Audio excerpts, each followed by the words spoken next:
ધારી ઔદ્યોગિક તાલીમ સંસ્થા ખાતે ભરતી મેળાનું આયોજન હાથ ધરવામાં આવ્યું। આઈટીઆઈ ઇન્સ્ટિટ્યૂટ ધારી ખાતે રોજગાર ભરતી મેળાનું આયોજન હાથ ધરવામાં આવ્યું હતું, જેમાં ખૂબ જ મોટી સંખ્યામાં લોકોએ હાજરી આપી હતી।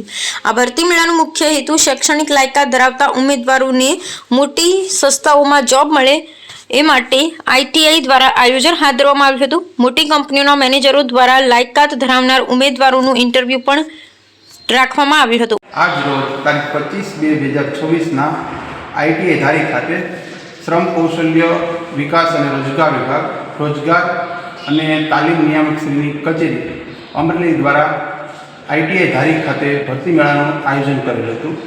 તેમજ તેમાં સ્વરોજગાર માર્ગદર્શન શિબિર પણ યોજાયેલી હતી, જેમાં અનુબંધમ પોર્ટલના માધ્યમથી આયોજિત રોજગાર ભરતી મેળામાં વિવિધ કંપનીઓએ ભાગ લીધો હતો, જેમાં CI automotive private limited Rajkot, Quess Corp limited Ahmedabad, bonanza looks salon Rajkot, વિવિધ શૈક્ષણિક લાયકાત જેવી કે 10th, 12th, ITI, diploma, ex army, B Pharm, MSc જેના માટે અંદાજે 12,500થી 18,500 પગાર ધોરણથી વિવિધ કંપનીઓ આવેલ હતી, જેમાં બહોળી સંખ્યામાં ઉમેદવારો હાજર રહેલ હતા।